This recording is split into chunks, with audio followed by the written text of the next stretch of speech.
We're in the Rupes booth with Todd Helms. You all know that. And we got the new IBRID HLR 21. Yes. So let's talk about a couple of things before we fire this thing up. Yeah.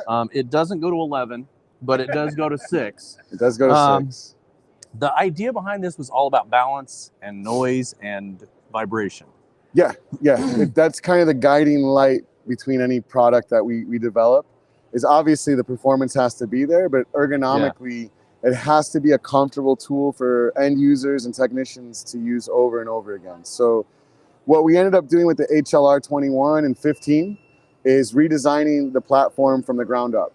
As far as I know, the real major components that are carryovers is the actual dial, not the dial assembly, but the dial itself and parts of the body of the trigger.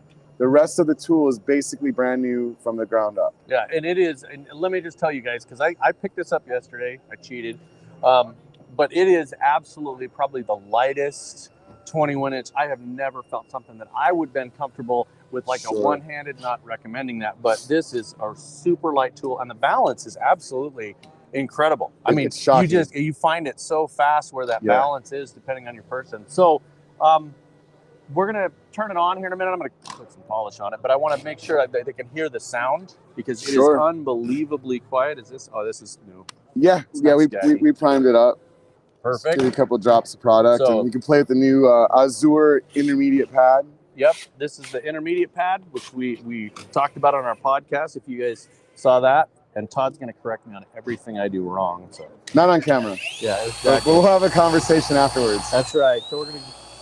And even you're on speed 3, and we can have a normal conversation. Yeah. But even if you pressure that tool downwards, I don't know. Yeah, this is, guys, it is. But the amount of torque in it is incredible. Oh my gosh. Yeah. And I am hammering on this thing. I am hammering down like that, and we're going way too far. And Jason would be freaking out because I went more than 60 seconds.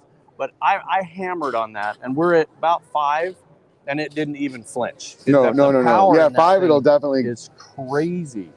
So the idea here too is all tool manufacturers are somewhat limited by battery technology. Yeah. And if we want more charge, we have to go to a heavier battery, right? Yeah.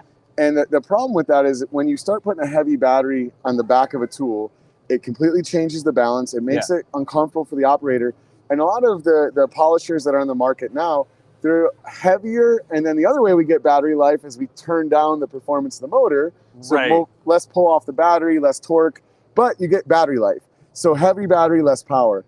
When we started with the IBRID projects, we wanted to make a lighter weight tool than our current platform that had more power than our current platform. And so last year we introduced the HLR 75, which has also been updated this year with a new trigger lock, a safety lock. Yeah. So it makes a little bit. But that's not the only change. There's actually internal changes to mount the motor a little bit differently to help keep vibration down long term. Because again, you have this pendulum of a battery swinging in the back. Yeah, and I know that a lot of people with battery powered tools have gone from the way you're supposed to hold the tool to this. You see a lot of this going on, but that in my mind is to help their balance, or if there's too much vibration, or quite frankly, some of the tools you're out here. Well, yeah, sometimes you need the leverage back there. Right. So this one is actually really comfortable in the hand. The trigger is awesome. I love the trigger because there's no slipping and sliding and trying to find the button there. But this is a great tool, guys. You should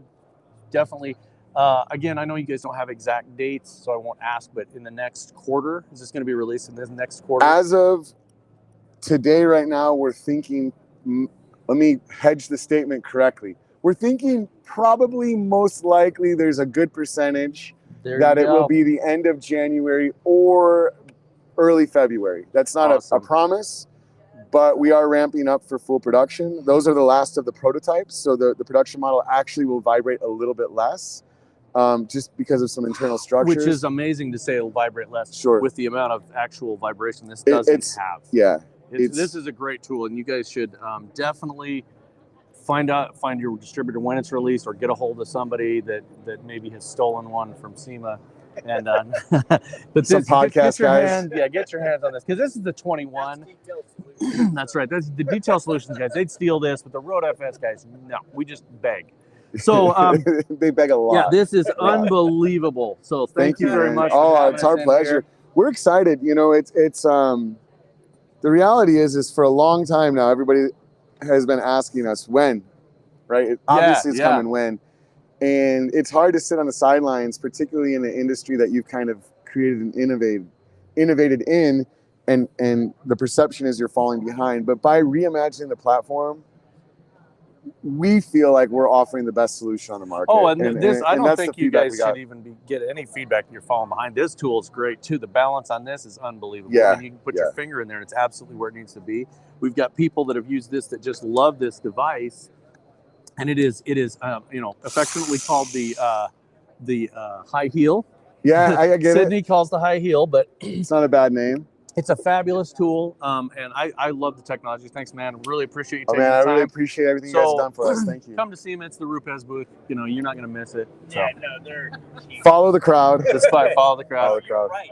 Dude, I walked by yesterday and it was nonstop. Yeah, we couldn't come in during the show, so this is pre-show. They're not even open yet. So. No, we got about 5 minutes until it starts, and then probably about 5 minutes after that. And then you're done. Yeah.